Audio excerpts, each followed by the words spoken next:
Hermanos, buenos días a todos. ¿Cómo están? Es muy grato para mí ver nuevas caras el día de hoy y volverles a saludar. Vamos a unirnos a la petición de esta canción y a orar nuevamente por su palabra y su fruto en nosotros, ¿le parece?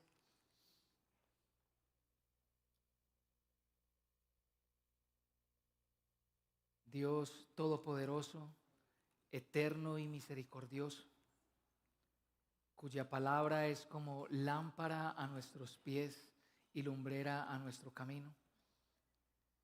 Abre e ilumina nuestras mentes para que de manera pura y perfecta entendamos tu palabra y que nuestras vidas sean conformadas a lo que entendemos perfectamente de ella, Señor.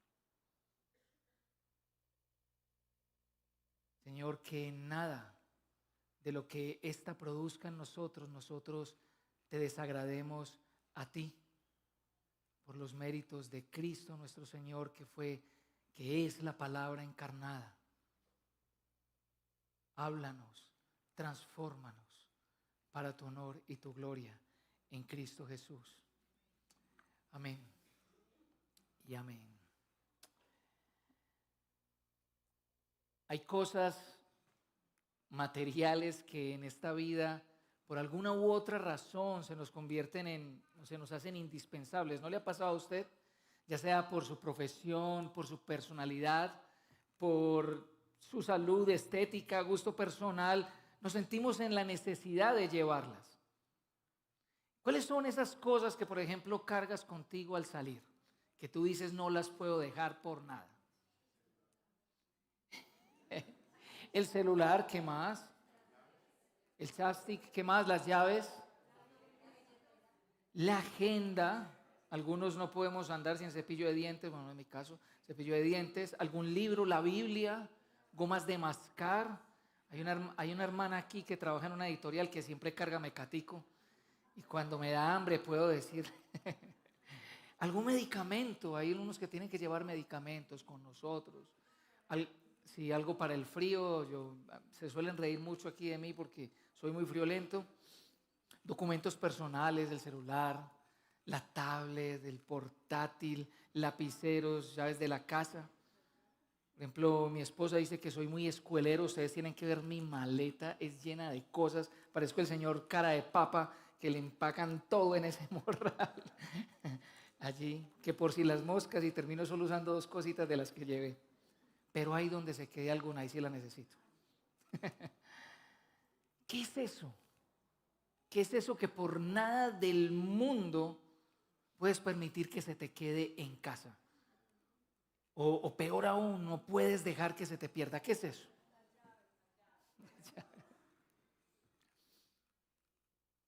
Pero ¿sabías que al igual que las cosas materiales que consideramos imprescindibles, existen también intangibles que necesitamos llevar con nosotros? Se trata de nuestras convicciones. Eso que nos inculcaron desde muy chicos y que conforman lo que es la base de nuestra vida. Nuestras convicciones van con nosotros a todo lado, sea que seamos conscientes de ellas o no. Lo que tú crees, lo que te enseñaron a creer acerca del trabajo, eso determinará cómo tú trabajas. Y así en todo en esta vida. Te enseñaron acerca del estudio, de las relaciones, del matrimonio, de la crianza. Créeme, todo, hasta en la fe. Eso que crees profundamente acerca de Dios afecta cómo vives tu vida.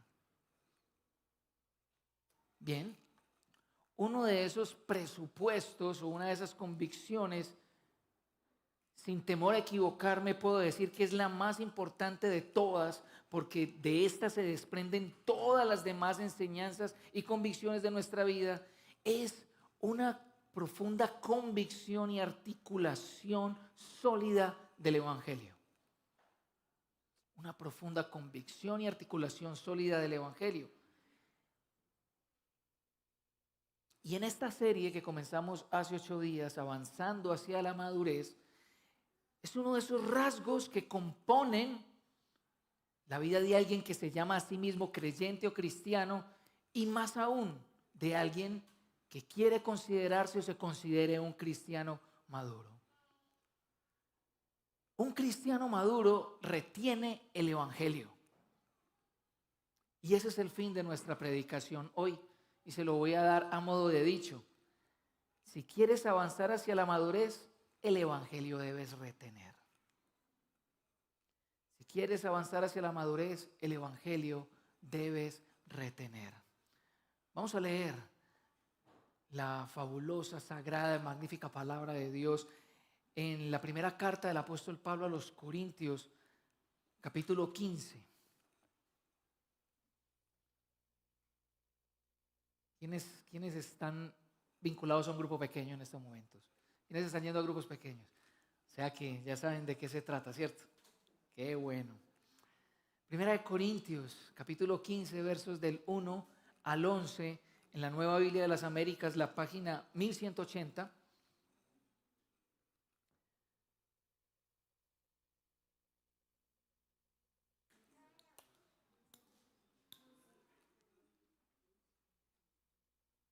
Primera de Corintios 15, versículos 1 al 11, dice así: Ahora les hago saber, hermanos, el evangelio que les prediqué, el cual también ustedes recibieron, en el cual también están firmes, por el cual también son salvos, si retienen la palabra que les prediqué, a no ser que hayan creído en vano.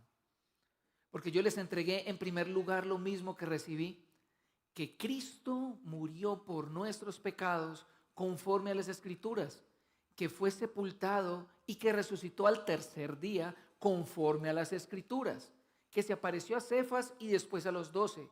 Luego se apareció a más de 500 hermanos a la vez, la mayoría de los cuales viven aún, pero otros ya duermen, algunos ya duermen. Después se apareció a Jacobo, luego a todos los apóstoles, y al último de todos, como a uno nacido fuera de tiempo, se me apareció también a mí. Porque yo soy el más insignificante de los apóstoles, que no soy digno de ser llamado apóstol, pues perseguí a la iglesia de Dios. Pero por la gracia de Dios soy lo que soy, y su gracia para conmigo no resultó vana. Antes bien, he trabajado mucho más que todos ellos, aunque no yo, sino la gracia de Dios en mí. Sin embargo, haya sido yo o ellos, así predicamos y así creyeron ustedes. Esta es la palabra del Señor, hermanos. Amén. Quiero invitarlos a mirar a la luz de este pasaje de Pablo la importancia de retener el evangelio en 3 aspectos claves de este. El primero es importante retener el evangelio porque es el fundamento de la vida de la fe. Es importante retener el evangelio porque este es el fundamento de la vida de la fe. En segundo lugar, es importante retener el evangelio porque es la mejor de las noticias. En tercer lugar, es importante retener el evangelio porque solo este cambia verdaderamente. En primer lugar, es importante retener el evangelio porque es el fundamento de la vida de la fe. Es importante retener el evangelio porque es la mejor de las noticias. Y es importante retener el evangelio porque solo este cambia verdaderamente. Así que, en primer lugar, es importante que retengamos el evangelio porque es el fundamento de la vida de la fe. Mira cómo comienza el versículo 1 de esta porción. Ahora les hago saber, hermanos, el evangelio que les prediqué. Pablo les está recordando a los corintios algo que ya les había enseñado antes, el evangelio. El verbo predicar aquí, prediqué, del verso 1 es anunciar, proclamar, y este anuncio o esta proclamación están íntimamente ligados a la obra de Cristo. A su vez, la palabra evangelio como tal es un anuncio, son noticias buenas que dan a conocer un acontecimiento. En este caso puntual, el evangelio o anuncio del cual Pablo les está hablando a los corintios es el evangelio de Cristo. Es el anuncio o buenas noticias acerca de Jesús el Cristo o Jesús el Mesías. Y como todo mensaje o anuncio, usted lo recibe o lo rechaza, pero no por eso deja de ser cierto. A usted no le guste, que no le parezca, no quiere decir que este pierde veracidad u objetividad. Y para Pablo es primordial hacerles saber nuevamente a ellos y recordarnos a nosotros al menos 3 cosas particulares del evangelio. Uno, en primer lugar, que el evangelio es el mensaje que le da vida a la fe, trae a la luz la fe. Mira los versículos 2 y 11. Dice al final, la palabra que les prediqué, a no ser que hayan creído en vano. Mira el versículo 11, haya sido yo o ellos, así predicamos y así creyeron ustedes. Este par de versos presuponen esa verdad, que el mensaje del evangelio es el que da a luz nuestra fe. Creer aquí no significa suponer que algo es cierto o que simpatizas con un conjunto de ideas que te parecen muy chéveres. No, en este caso creer es llegar a la fe, es hacerte cristiano, es hacerse un creyente. El evangelio es el mensaje por el cual nos hacemos seguidores de Jesús y somos salvos. No hay otra manera. Por eso es un mensaje dinámico. Nota cómo Pablo dice en el versículo 3, yo les entregué lo mismo que recibí. Yo lo recibo, me da vida y yo no puedo contener este mensaje, sino que tengo que darlo a otros para que otros también tengan vida. No puede haber fe en una iglesia si no se predica el evangelio. Y a su vez, una iglesia no puede pretender que haya nuevos seguidores de Jesús, nuevos creyentes, si no predica el evangelio, si no lo anuncia. Creo que es un buen momento para comenzar a pensar en nosotros. ¿Cómo llegaste tú a la fe? Muchos aquí dirán, yo nací cristiano. La Biblia no dice que uno nace cristiano. Muchos dicen, muchos llegan aquí porque ven el testimonio de otras personas y dicen, yo quiero ser mejor persona como esa persona. La Biblia no dice que esa es la razón por la cual tú llegas al evangelio, quizás tu motivación. O porque en una sesión de consejería o terapia te dijeron que asistir a un culto religioso era bueno para tu salud mental, así como pintar mandalas o hacer yoga. ¿Fue eso? ¿Fue que este mensaje acerca de Jesús te atrajo de tal manera que descubriste que necesitabas esa vida que Él te podía dar? El segundo asunto de importancia que Pablo dice acerca del evangelio es que el evangelio es la vida que le da forma a la comunidad. Es decir, el evangelio es aquello por lo cual nuestra fe tiene vida, pero esta vida por el evangelio es la que le da forma a la comunidad. Nota lo que empieza a decir en los versículos, en ese mismo versículo 1 y parte del 2, el cual también ustedes recibieron, en el cual están firmes, por el cual son salvos. Nota que ellos reciben y aceptan todo el contenido de este mensaje, pero además de recibir y aceptar el contenido de este mensaje, ajustan sus vidas a este. El evangelio llega a ser el centro por el cual ahora giran sus vidas. Ellos están establecidos, fundados, se mantienen y permanecen en ese mensaje. El evangelio le proporciona firmeza, un piso sólido sin riesgo de caerse a toda la iglesia, a todos los creyentes. Así que el evangelio no es solamente aquello por lo cual nosotros llegamos a la fe, sino aquello por lo cual nosotros también crecemos, cambiamos y maduramos en la fe.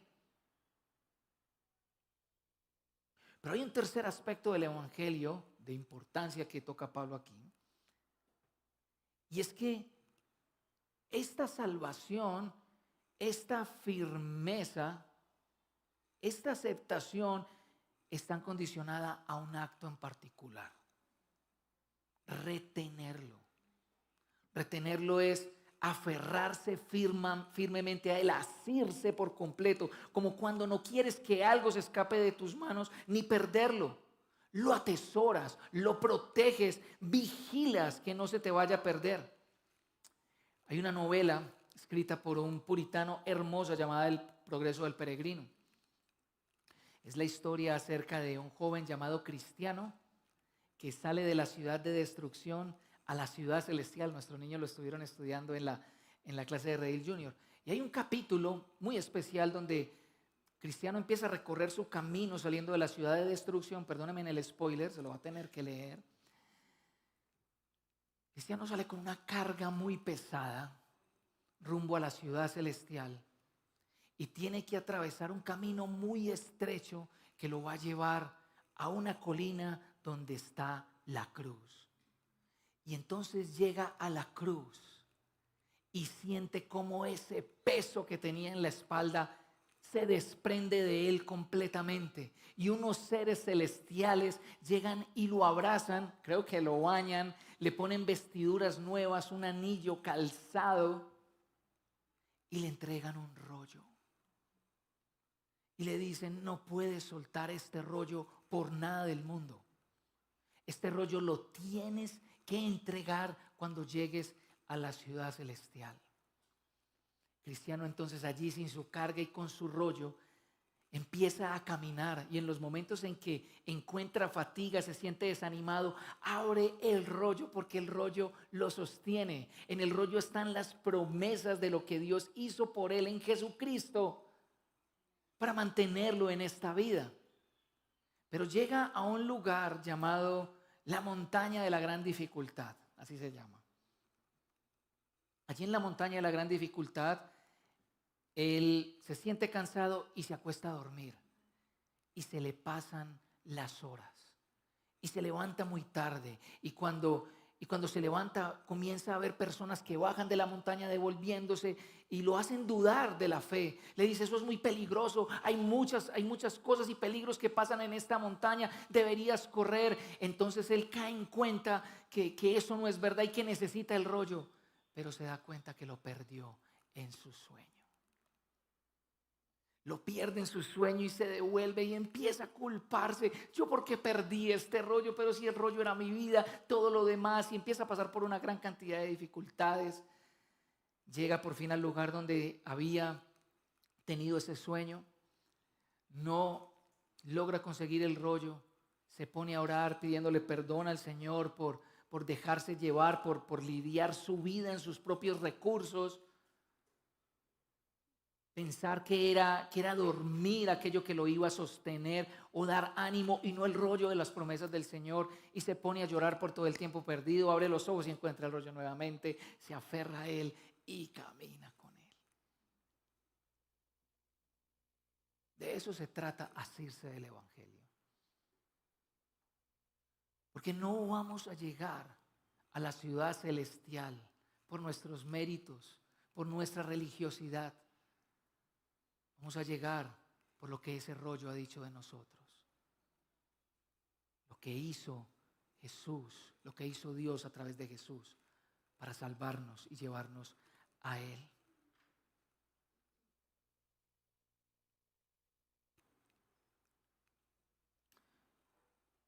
Por el Evangelio está diciendo Pablo, tú eres salvo. Es algo que ya se ha hecho. Pero que indique que hay que retenerlo es que se espera que permanezcas en el Evangelio hasta el fin. Porque si no permaneces hasta el fin, si te desvías, entonces no vas a poder creer todo lo que fue hecho por ti. No vas a creer no solamente eso, sino todo en lo que se te prometió. Un desvío del Evangelio, por pequeño que sea, se va a tirar tu fe. Así de sencillo. Un desvío del Evangelio, por sencillo que sea, se va a tirar tu fe. Creer en el Evangelio entonces, hermanos, es darle crédito a este mensaje y estar seguros, completamente seguros y confiados de su veracidad. Lo contrario, está diciendo Pablo, es creer en vano. Y aquí creer en vano no es solamente creer en el vacío, no. La palabra indica aquí que creer en vano es creer sin razón, sin propósito, sin fundamento, es creer en nada. Hermanos, esto no es así para nuestra fe. Nosotros no creemos como por si las moscas. Habían argumentos de defensa del evangelio que decían, pues yo prefiero creer en Dios porque si en últimas llego a la eternidad y no existe Dios, entonces nada perdí.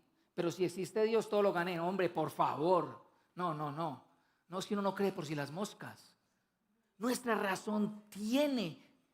fe, tiene razones claras que le dan sustento a ella y la mantienen. Es realmente una desgracia creer sin estar seguro de lo que uno va a recibir, ¿no le parece a usted? No, eso es horrible. Yo no sé si te has dado cuenta cuál es la razón por la cual Pablo escribió este capítulo. Te voy a decir cuál es la razón, versículo 12. Dice, ahora bien, si se predica que Cristo ha resucitado de entre los muertos, ¿cómo dicen algunos entre ustedes que no hay resurrección de los muertos? Pablo está abordando un problema en la iglesia y es que ellos no están creyendo en la resurrección final de los muertos. No lo están haciendo. Probablemente los corintios estén creyendo aún o estén asumiendo esa visión dualista griega que dice que el alma tiene que escapar del cuerpo y que el cuerpo es una prisión del alma y que al morir entonces lo que hace el alma es vivir inmortalmente, lo que Platón llamaba la inmortalidad del alma. Probablemente ellos estén dejando llevar por eso, pero Pablo le está diciendo, eso lógicamente no tiene sentido, porque el Cristo que nosotros predicamos fue hombre y resucitó en ese mismo cuerpo. No tiene sentido. Si no resucitan los muertos, entonces Cristo no resucitó. Esa es la lógica que él está usando. Pero el punto al cual les quiero llevar, hermanos, es precisamente que desviarse del evangelio provocará que nuestras convicciones sean moldeadas por la cultura y no por la palabra de Dios. Eso estaba pasando con ellos. Yo le doy un ejemplo. Ellos pensaban precisamente que el sexo, el tener relaciones sexuales fuera del matrimonio era lícito, precisamente por esta visión de que el cuerpo para nada aprovechaba, sino que el cuerpo tenía necesidades. El cuerpo tiene necesidades, las hormonas están calientes, entonces yo debo alimentarlo así como lo alimento. No. Pablo está diciendo no. Están dejando de creer en el evangelio por eso, porque el evangelio dice que tú fuiste comprado. Tu cuerpo es templo del Espíritu Santo por la sangre del Señor.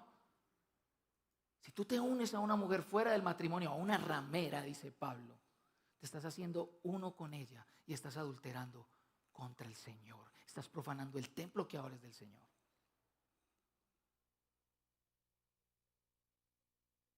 En el fondo, debemos retener el evangelio porque nuestra condición caída es una que tiende y es proclive a dejarlo ir y que se diluya con toda la cantidad de basura que solemos creer.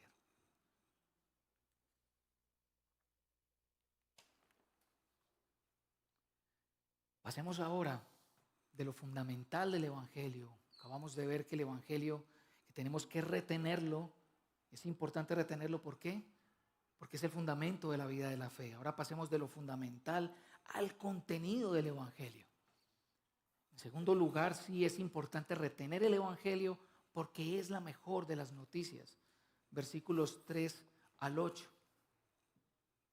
Nota que en el versículo 3, míralo allí, Pablo procede a desenrollar lo que es el contenido de este mensaje y arranca en un orden de prioridades. Yo les prediqué primeramente, en primer lugar, lo que Pablo recibió y les entregó a los corintios es lo que comúnmente se llama como la tradición apostólica, que es el eje central de nuestra fe. Probablemente de la tradición apostólica es que viene el credo de los apóstoles, que muchos de ustedes ya se saben de memoria, que estuvimos estudiando. El credo de Nicea es toda esa formulación de convicciones que son centrales en nuestra fe. Aquí hay dos convicciones fundamentales. ¿Cuáles son? Que Cristo murió por nuestros pecados conforme a la iglesia y que resucitó conforme a las Escrituras. Cristo murió por nuestros pecados. Ya dijimos que el Evangelio es acerca de Cristo. La palabra Cristo quiere decir Mesías. Entiendes Mesías como alguien ungido o separado por Dios para llevar a cabo una obra de liberación o salvación contra los adversarios de su pueblo. No obstante, lo que el versículo dice acerca de Cristo no es afirmar una victoria, sino una derrota. Está afirmando una derrota, una muerte por nuestros pecados. Y podríamos entender aquí nuestros pecados como gracias a nuestra maldad, gracias a que esos hombres fueron muy malos y pecadores, no lo vieron y lo mataron. Y sí, eso es verdad. Pero la palabra por aquí no es gracias a, sino que es en el lugar que merecemos ser llevados por pecar. Es decir, que Cristo fue nuestro sustituto, tomó nuestro lugar. Morir por nuestros pecados entonces ya infiere una cosa acerca de Cristo, que Cristo no tenía pecado, era inocente y toma un lugar que no merece por el lugar del que sí lo merece. Pero si es inocente y está completamente libre del pecado, entonces no es un hombre como todos nosotros. Es Dios mismo encarnado. El único bueno, justo, puro, santo, recto y perfecto.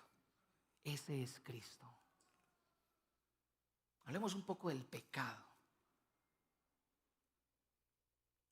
Todo el mal y dolor que ves en el mundo tiene que ver con la decisión unilateral que tomó nuestros primeros padres de rechazar a Dios.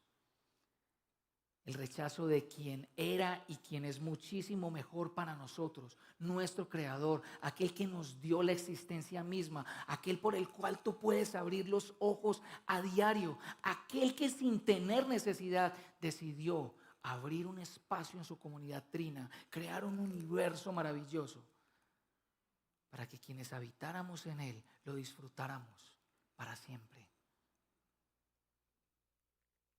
Pero también el pecado es una infracción, es un acto de rebeldía, de injusticia, de subvertir el orden creado, de cambiar la verdad por la mentira, de usurpar un trono que no nos pertenece.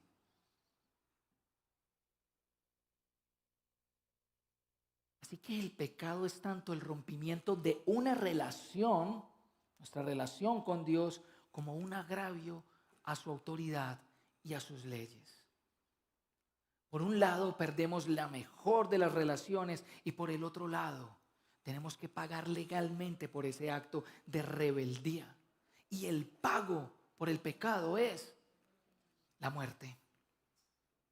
La muerte aguijonea nuestra vida, la achuza por causa de nuestro pecado. Pero Cristo vino a hacerse cargo de este par de problemas mayúsculos. Nuestra enemistad con Dios y el castigo que merecemos por pecar. Él allí en la cruz vivió el rechazo de su Padre, el abandono. Al mismo tiempo experimentó toda la justicia y toda la ira que merecíamos los que sí pecábamos. Pero además, Pablo está afirmando algo acerca de la muerte de Cristo. Y es que está sustentada en las Escrituras. Pablo está hablando del Antiguo Testamento, que eran las Escrituras existentes hasta ese momento. Es decir, al citar Pablo las Escrituras, parece estar queriendo decir que la muerte de Cristo por los pecados fue algo que Dios prometió de manera anticipada y que fue consignado en los Sagrados Escritos. Y probablemente a eso, seguramente a eso se estaba refiriendo Jesús cuando días después de resucitar se apareció a 2 de sus discípulos que iban camino de Emaús. Miren lo que les dice en Lucas 24, versos 25 al 27. qué torpes son ustedes, les dijo, y qué tardos de corazón para creer todo lo que han dicho los profetas. ¿Acaso no tenía que sufrir el Cristo estas cosas antes de entrar en su gloria? Entonces, comenzando por Moisés y por todos los profetas, les explicó lo que se refería a él en todas las escrituras. Es muy interesante que utilice a Moisés y los profetas, se refiere a toda la escritura. Los salmos también se refieren a toda la escritura allí. Pero al referirse a Moisés, probablemente esté trayendo a la memoria el versículo 15 de Génesis 3, donde después de haber pecado Adán y Eva, el Señor ejecuta juicio contra la serpiente y dice: uno nacido de mujer te aplastará la cabeza. Tú lo vas a herir, refiriéndose a la muerte de Jesús, pero Él tendrá victoria sobre ti. Pero de manera más hermosa, unos 400 años antes, Isaías tenía esta visión. Ciertamente Él llevó nuestras enfermedades y cargó con nuestros dolores. Con todo lo tuvimos por azotado. Fue herido de Dios y afligido. Pero Él fue herido por nuestras transgresiones, molido por nuestras iniquidades. El castigo por nuestra paz cayó sobre Él, y por sus heridas hemos sido sanados. Todos nos descarriamos como ovejas, nos apartamos cada cual por su camino, pero el Señor hizo que cayera sobre Él la iniquidad de todos nosotros. Lo que está queriendo decir esto entonces es que la muerte de Cristo por nuestros pecados no fue un hecho repentino, fue planeado por Dios mismo. Dios lo planeó. Aquí no estamos hablando de un iluminado, de un gran maestro que vino a darnos un nuevo código moral, de enseñanzas, como muchos dicen que si uno sigue las enseñanzas de Jesús, entonces va a vivir mejor. Claro que es así, pero Jesús no vino por eso. Su propósito era tomar el lugar del castigo de seres que se habían rebelado contra Dios, el castigo sobre criaturas obstinadas, rebeldes, destructivas, mentirosas, ensimismadas, adúlteras, asesinas, ladronas, tercas y egoístas. Y no era que Dios estaba muy bravo con los hombres y Jesús dijo: qué pecado de los hombres, Padre, venga, castígueme a mí y no les dé juguete a ellos. No. Dios Padre nos amó. Dios Padre tuvo compasión de nosotros, nos vio nuestro estado de ignorancia, nuestro estado de ceguera, nuestro estado de debilidad, nuestro estado de perdición, un estado de perdición tal que puede llegar a pensar que se puede parar delante del estrado de Dios y decirle: tú me debes a mí, yo me he portado muy bien. Un estado que puede decirle al Dios del universo: es que me hicieron hacerlo, es que yo soy víctima de mi pasado.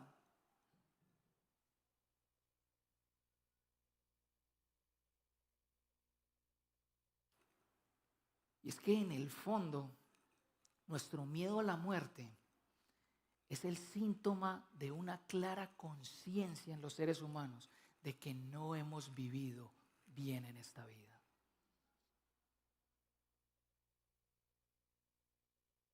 Cuando fui a visitar a mi abuelo en su lecho de muerte, fui testigo de eso. Yo lloraba porque lo tenía que despedir, él no se estaba muriendo en ese momento, pensamos que se iba a morir, se murió 3 años después.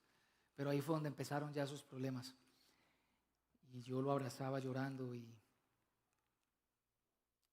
él me decía, yo le decía: abuelo, ¿quiere descansar? Y me decía: sí, mi hijo, pero yo he sido muy malo en esta vida.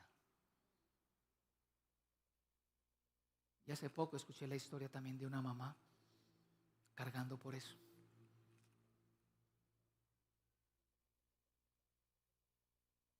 Dios Padre dio a su Hijo para morir por nuestros pecados porque nos amó, lo planeó, sabía cuánto le iba a costar y dio a Jesús por nosotros.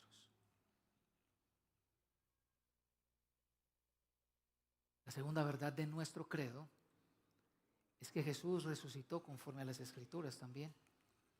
Mira cómo el versículo 4 en su primera parte confirma la muerte de Jesús. Fue sepultado en una tumba. Lo enterraron allí en una tumba.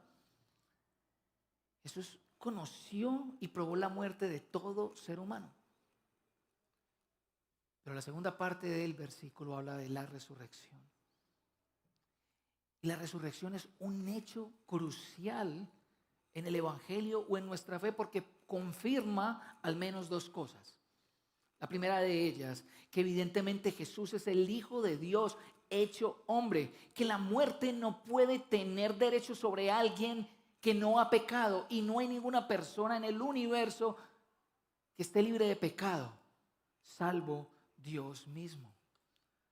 Por lo tanto, tal como lo infirió el apóstol Pedro en su primera predicación, Hechos capítulo 2, si mal no estoy, era imposible que la muerte pudiera retenerlo, usando la misma palabra. Jesús, el Cristo, el Hijo de Dios, le quitó el poder a la muerte, le quitó su aguijón. Y esto también estaba predicho en las Escrituras. Pedro lo reconoció así en el Salmo 16. No permitirás que tu siervo conozca la corrupción, decía David, pero anunciando a Cristo mismo. El propio Isaías 53. Versículo 10, pero quiso el Señor quebrantarlo y sometiéndolo a padecimiento. Cuando Él se entregue a sí mismo como ofrenda de expiación, verá a su descendencia. Amén. Prolongará sus días y la voluntad del Señor en su mano prosperará. Debido a la angustia de su alma, Él lo verá y quedará satisfecho. Por su conocimiento del justo, mi siervo justificará a muchos y cargará las iniquidades de ellos. Por tanto, yo le daré parte con los grandes y con los fuertes repartirá despojos, porque derramó su alma hasta la muerte y con los transgresores fue contado. Llevó el pecado de muchos e intercedió por los transgresores.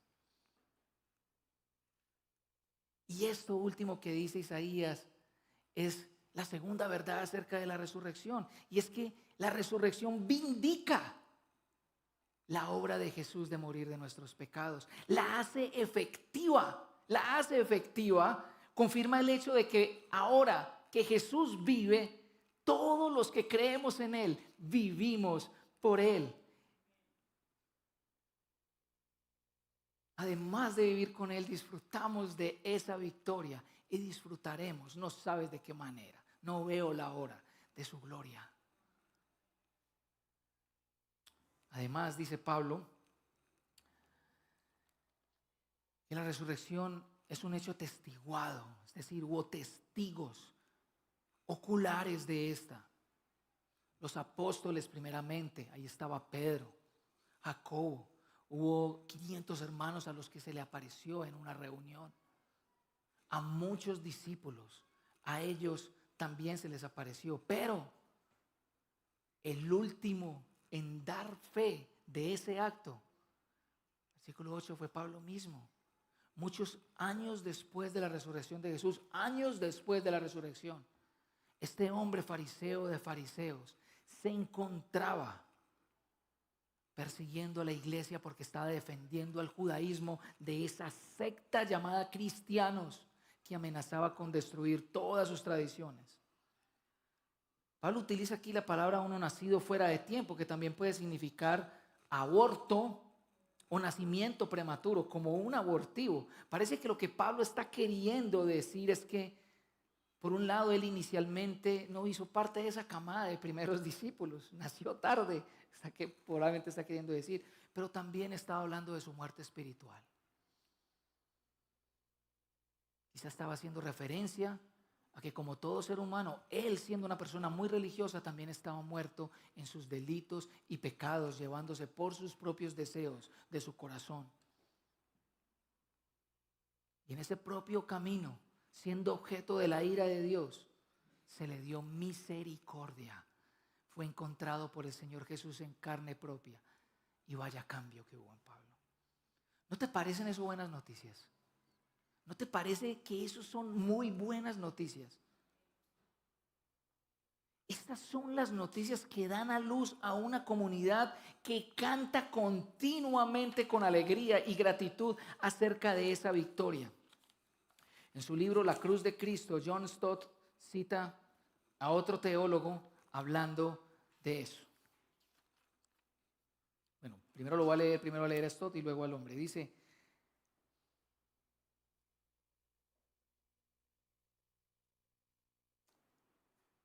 lejos de estar divorciado del resto de nuestra vida, el breve lapso de tiempo que pasamos juntos el domingo, el día del Señor, tiene como objeto darle sentido. Humildemente como pecadores, pero osadamente como pecadores perdonados, entramos en la presencia de Dios, respondemos a su amorosa iniciativa con un correspondiente amor de nuestra parte, no solo ofreciéndole culto con instrumentos musicales, sino articulando nuestro gozo con canciones de alabanza. Y luego cita al teólogo W.M. Cloud, que dice: no hay perdón en este mundo o en el que ha de venir, salvo por medio de la cruz de Cristo. Por medio de él se os anuncia el perdón de pecados. Las religiones del paganismo apenas si conocen la palabra. Las grandes religiones como el budismo y el islamismo no conceden lugar a la necesidad ni a la gracia de la reconciliación. La prueba más clara de esto se encuentra en los signos del culto cristiano. Un templo budista jamás resuena con un grito de alabanza. Los fieles maometanos nunca cantan. Sus oraciones son en su mejor momento oraciones de sumisión y ruego. Raras veces alcanzan la alegre nota de acción de gracias. Jamás expresan júbilo con las canciones de los perdonados.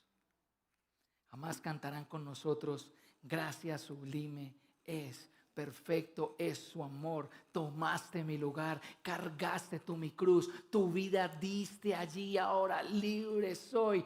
Oh, oh, oh, Jesús, te adoro por lo que hiciste en mí.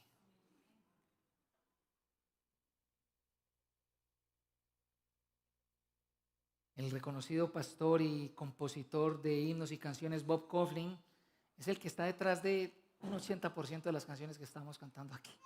Bob Kauflin alguna vez contó una historia acerca de una frustración que tenía cuando dirigía algunos cultos y veía que la gente estaba sentada, no aplaudía, no cantaban, faríos, a veces, como dice una mujer que conozco, como palos. Y entonces él cuenta la historia, no es un indirectazo, tranquilo. Entonces, cualquier parecido con la realidad, lo que él cuenta es que tuvo una especie de despertar de celo de Dios. Entonces dejó la guitarra a un lado y se puso a exhortar a todos los hermanos: ¿a ustedes qué les pasa si estamos cantándole a un Dios vivo? Ese es el Dios que nos salvó, esa es la actitud que ustedes tienen que tener. Y la gente lo miraba y como si nada.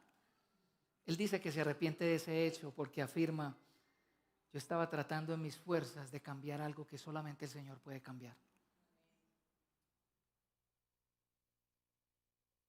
¿Sabes? Ahora hablemos de nosotros. ¿Sabes por qué no cantamos? ¿Sabes por qué no alzamos manos? ¿Sabes por qué no levantamos palmas? ¿Sabes por qué ni siquiera gritamos? No porque no queramos ser pentecostales. Es porque hemos dejado de admirar la gloriosa cruz.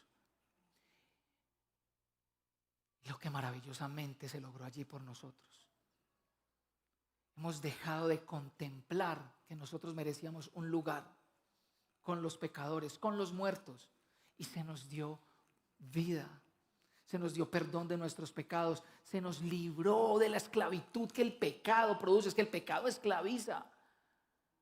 Se nos dio reconciliación con Dios para siempre y por siempre compartir su gloria junto al Hijo y junto al Santo Espíritu.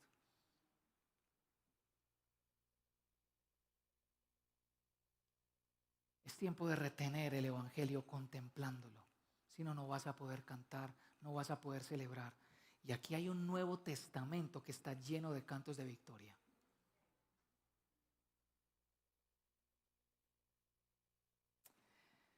Hay algo más por lo que es importante retener el Evangelio, hermanos.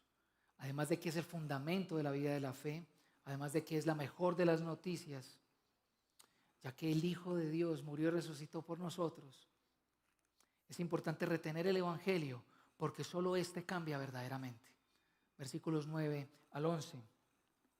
Mira cómo en el versículo 9 Pablo trae a colación lo que este encuentro con Jesús significó para él. Significó muchas cosas, bueno, al menos 3 cosas significó para él. Primero, hubo un cambio en la perspectiva o apreciación que Pablo tenía de sí mismo. Mira cómo se considera. ¿Cómo se considera? Insignificante. O sea, no es ni siquiera el más pequeño, es el más pequeño de los más pequeños de los apóstoles. Sabe que por sus pecados, por lo que hizo, no merecía nada, ni siquiera recibir el nombre de apóstol. Pablo creía estar sirviendo a Dios, pero en lugar de eso lo estaba persiguiendo. Lo que Pablo consentía en su vida es que cualquier persona que hablara en el nombre de Jesús debía ser encarcelada o pagar con su vida por tal acto. Cuando pases por las cartas de Pablo te vas a ver cuán a menudo él recuerda este episodio. Y vas a ver cómo cuán a menudo él recuerda la gracia que fue vertida por él. Fui tenido por digno, siendo yo antes un ignorante. Yo era el peor de los pecadores. A mí se me dio esta gracia, dice él. Es decir, que el cambio de perspectiva de sí mismo que tuvo Pablo es que adquirió la perspectiva real de su humanidad caída y que solo el amor y compasión de Dios pueden cambiarlo. Y así también para nuestra vida, hermanos. Retener el Evangelio traerá una conciencia más clara de nuestra pecaminosidad, fragilidad y debilidad. Nos hará más conscientes cada día de lo lejos que estamos de alcanzar los estándares de Dios. John Newton, yo creo que ya les cité esto alguna vez, el autor del himno Gracia Sublime, él fue un traficante de esclavos al que el Señor salvó y que más adelante se convertiría en un destacado pastor y ministro del Evangelio. Él solía decir que cada día descubría lo gran pecador que era, pero al mismo tiempo lo gran salvador que era Cristo. Y esta frase de Newton de alguna otra manera refleja ese segundo aspecto en el cual la perspectiva de Pablo cambió. Porque no solamente aprendió a verse a sí mismo como un gran pecador, sino que aprendió a verse a sí mismo desde la perspectiva de Dios Padre. Observa cómo el verso 10 objeta la primera parte, esto, y reconoce que la razón de su nueva identidad, ¿cuál es? Soy lo que soy por la gracia del Señor.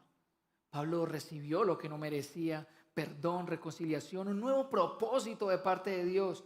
Pablo vio, apreció y experimentó lo que Dios hizo por él, enviando a morir a su hijo en esa cruz. Pablo experimentó el perdón, la reconciliación y el rescate por él. La abrazó, se asió firmemente de ella, la retuvo como lo más valioso de su vida.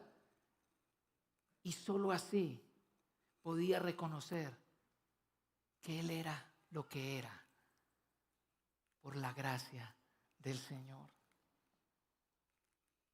Escúchame bien, querido hermano, hermana o asistente a este lugar. Tendrás días, semanas y temporadas donde experimentarás unas derrotas tan grandes con el pecado. Probablemente serás señalado y cuestionado por tu fe. No ese es el tal cristiano, eso no es pues cristiano. Hay cosas en tu personalidad que quisieras cambiar y no fallar tanto y parece que esto te sobrepasa. Pero vas a necesitar verte como Dios Padre te ve. Vas a tener que recordar y creerte que aún en tus peores momentos Dios no dejará de verte como lo que eres. Su Hijo amado, salvado por gracia, por los méritos de su Hijo. Aún en esas semanas de dificultad no vas a perder tu lugar ni tu estatus delante de Dios, porque Cristo lo cedió para que tú lo tuvieras. Cristo lo ganó por ti. Pero, ¿qué quiere decir esto entonces? ¿Que puedo quedarme pecando tranquilamente porque Dios me ama y soy lo que soy por la gracia de Dios? ¿O me quedo más bien tranquilo, empiezo a vivir la vida porque por la gracia de Dios soy lo que soy, si solamente Dios quiere bendecirme y ya, y bueno, y Dios quiere que yo viva una vida libre de dolores? Nota la segunda parte del verso 10. La gracia del Señor no fue vana para Pablo, no fue sin resultado, de ninguna manera. Mira lo que hizo la gracia de Dios en él. Lo llevó, pasó de ser el más pequeño al que más lejos llegó.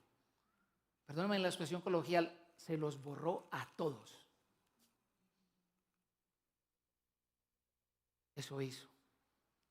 Pero él reconoce que no fueron ni sus fuerzas, ni sus talentos, ni sus capacidades. Fue esa gracia. ¿Cómo no vivir y darlo todo para este que lo dio todo por mí? Decía en 2 Corintios capítulo 5, el amor de Cristo me constriñe, me estimula, me apremia a pensar que si uno murió por todos, entonces todos murieron, a fin de que los que murieron ya no vivan para sí, sino para aquel que los salvó. Una gracia que no produce fruto, hermanos, es inútil. Es inútil, es inservible. En NBI dice que es infructuosa. Es más, yo no sé si se le puede llamar gracia. Al menos no es gracia divina. Así fue como Pablo le dijo a Pedro cuando tuvieron una discusión. La vida que ahora vivo en la carne, la vivo en la fe, en el Hijo de Dios, el cual me amó y se entregó por mí. No hago vana la gracia de Dios. Es decir, que él vivía, trabajaba por todo lo que representaba la cruz. Esto lo estimulaba constantemente a cambiar. Y aquí es donde tengo malas noticias para ti. Todos nuestros mayores intentos por cambiar, basados en la autoestima, la fuerza de voluntad, motivados por la autopromoción, o lo que es peor, motivados por tratar de ganarte el favor de Dios, son vanos, son inútiles, no van a traer resultados, son infructuosos. Solo el evangelio verdadero y suficientemente es poderoso para cambiarte y transformarte. La carta primera a los Corintios es un ejemplo de ello. En la carta de la primera a los Corintios hay al menos 5 temas, hay más, hay como 6 o 7, pero en 5 temas yo te voy a mostrar cómo Pablo apela al evangelio como la base transformadora del cambio que está pidiendo en ellos. En primer lugar, ellos tienen divisiones. Están diciendo yo pertenezco a Pedro, yo pertenezco a Apolos, yo soy de Pablo, incluso meten a Cristo en el paquete, yo soy de Cristo, como si Cristo fuera no más que ellos. Pero mira lo que hace Pablo. ¿A qué apela Pablo? A la cruz de Cristo. La cruz de Cristo no se trata de la sabiduría humana. La cruz de Cristo es la sabiduría de Dios. Hace locura la sabiduría de los hombres.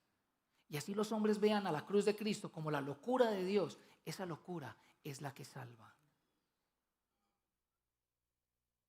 Por la cruz de Cristo, ustedes están donde están. Ustedes pertenecen a Cristo por esa cruz, no por nada de ello. No por su sabiduría, ni por su elocuencia, ni por su oralidad. Por la cruz de Cristo. Ya les hablé de la inmoralidad sexual. Estos hombres que quieren estar desenfrenados con sus cuerpos inmoralmente, apela al evangelio. Fueron comprados por sangre. Ahora son templo del Espíritu. Ahora están unidos a Dios, están casados con Él.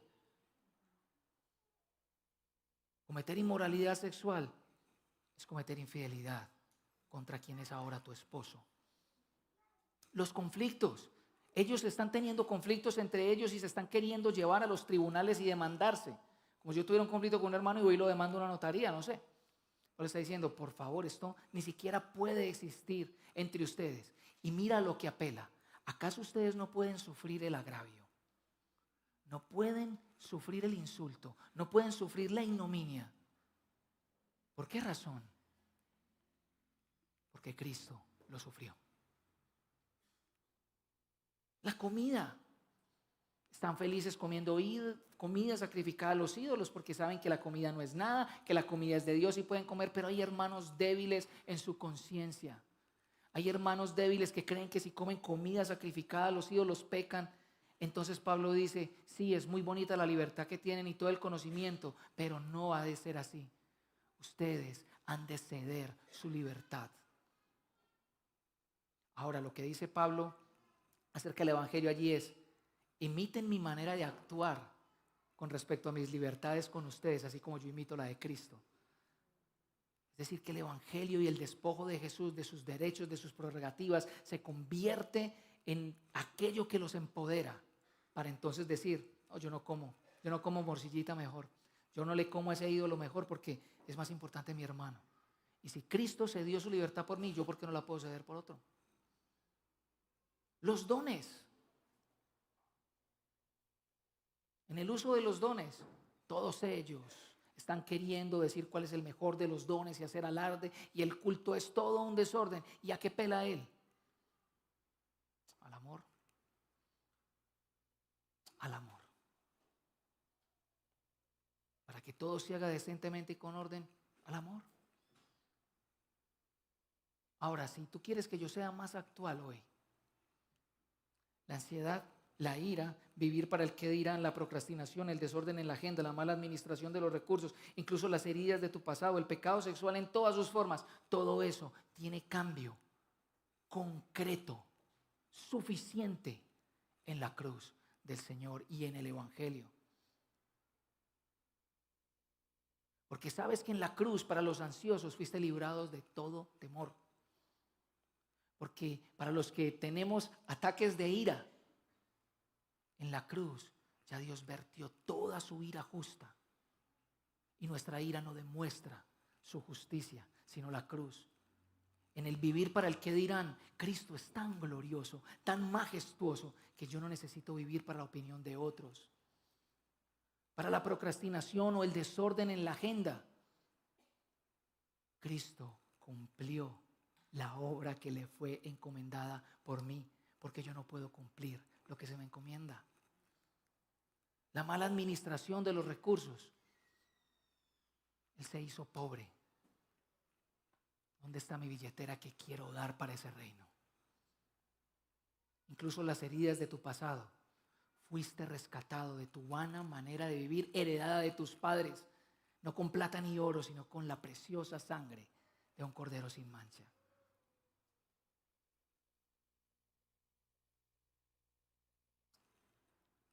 Pero donde mayormente necesitamos el evangelio hoy, quienes nos consideramos parte de esta comunidad, iglesia, comunidad cristiana, el redil del poblado, los que voluntariamente y en obediencia al mismo evangelio nos estamos sometiendo los unos a los otros en este lugar, necesitamos profundamente el evangelio para nuestro actual estado de inmadurez.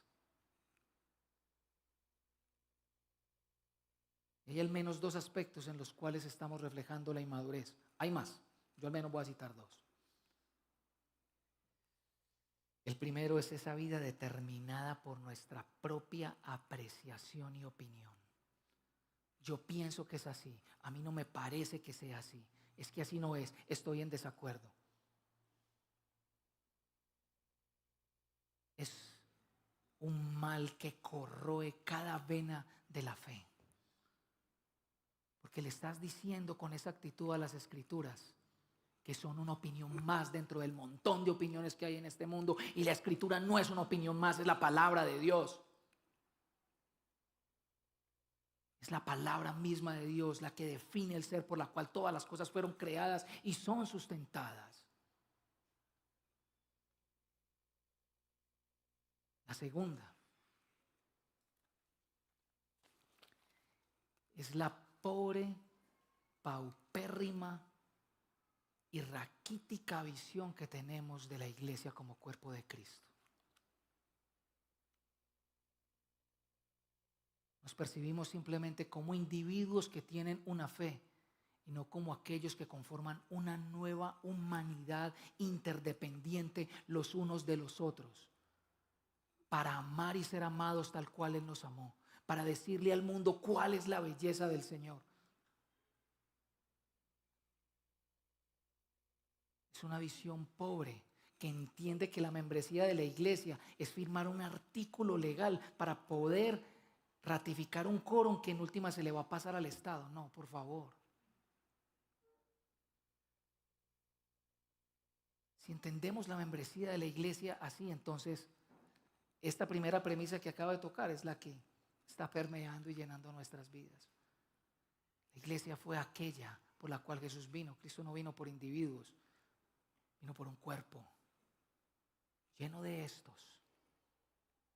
Vino por su amada, dio su vida por su amada. Fuimos el objeto de su misión. Todos juntos en un solo cuerpo seremos embellecidos, santificados y glorificados en el día final por nuestro amado esposo. Nos uniremos a Él y disfrutaremos de su amor para siempre. ¿Cómo retenemos el Evangelio entonces, hermanos? Se va a sorprender, pero el ejercicio es cognitivo. Quería tener una lista y por olvidadizo la voy a terminar hoy y la voy a mandar al grupo de miembros y a los diferentes grupos de la iglesia. Si no estás en un grupo de la iglesia, búscame y te la mando esta tarde. El ejercicio es que tenemos que retener el Evangelio. Tenemos que ir al lugar donde la gloria de Dios se refleja ilimitadamente. Tenemos que mirar la cruz del Señor, pensar, reflexionar en ella, memorizarla junto con los hombres. Algunos hombres de la iglesia los martes hicimos un compromiso de aprendernos 3 versículos semanales de la Escritura y ya algunos de ellos ya van por textos enteros, capítulos enteros. Y el ejercicio de reunirnos y escuchar cómo los recitan es fabuloso, ¿sí o no, Miguel? Es impresionante escuchar cómo la Escritura empieza a moldear sus vidas y hacerles ver a Cristo tan radiante, tan bello. Hay que ir y retenerlo, pensarlos, meditarlos, masticarlos, rumiarlos, hasta que sean verdad en tu comprensión y en tu fe.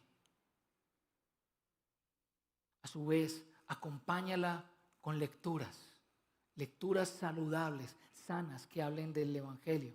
Pastor Juan José y yo tenemos la costumbre de al menos leer 1 o 2 libros al año que nos hablen de la obra del Evangelio para que nos estimulen. También ahí en el documento les voy a mandar algunos libros. En tercer lugar, no tienes excusa para buscar 1 o 2 o 3 hermanos con los que puedas compartir semanalmente qué el Evangelio está haciendo por ti y a los cuales les puedas persuadir a cambiar sus maneras de vivir precisamente por la obra del Evangelio. Retén el Evangelio pasando tiempo en la Escritura y en oración, alimentando tu vida con buenas lecturas y al lado de tus hermanos, que para eso Dios los puso allí. Vamos a orar y vamos a celebrar la cena del Señor, que precisamente nos recuerda esa obra, que precisamente abre las puertas al aposento al que no merecíamos estar.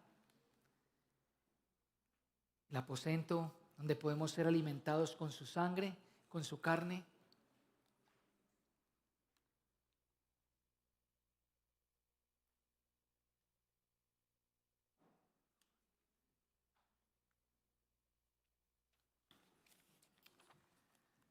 Padre,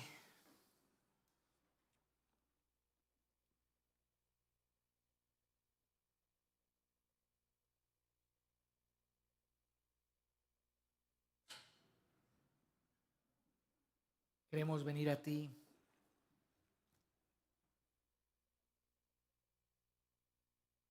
en la condición en la que esté nuestro corazón. Muchos quizá agradecidos y reafirmados, continuando gozosos en su fe. Otros quizá despertando de la realidad que implica lo que creemos. Y otros quizá con mucha inmadurez porque no hemos retenido nada de tus buenas noticias.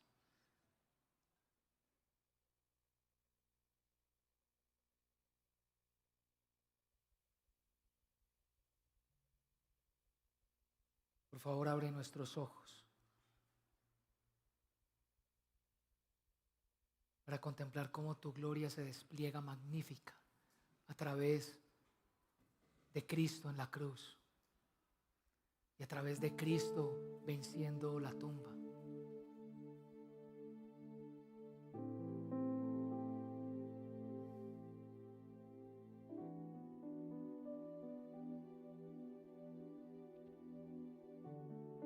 Hoy venimos a tu mesa sabiendo que no somos merecedores de venir a tu mesa, sino que por gracia estamos en tu mesa, por tu gracia somos lo que somos.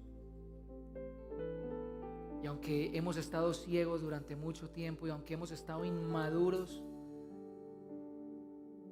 pudiendo estar y ser ya maestros, pero somos como niños,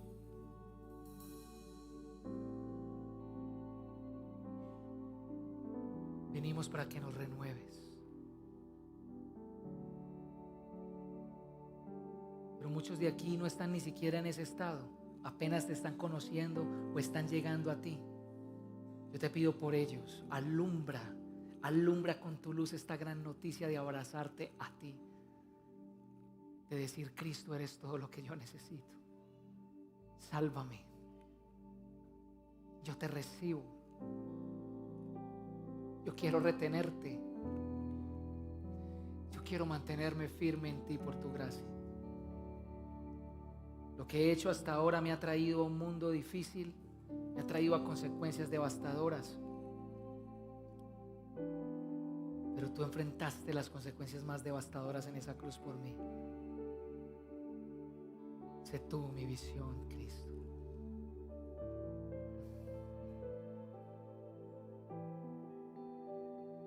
Levántanos como una iglesia que canta gozosa.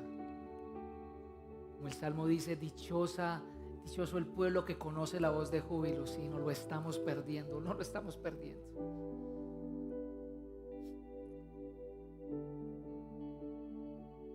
Pero no nos lo queremos perder más. Haz que nuestra vida despierte del letargo para trabajar más que cualquiera por lo que fue hecho por nosotros en la cruz. Empodéranos con buenas noticias para vencer la ansiedad, para vencer el miedo, para vencer la ira, para vencer la mentira, para vencer la inmoralidad sexual, para vencer el vivir para otros, para vencer el orgullo, Señor, y esta obstinación tan grande.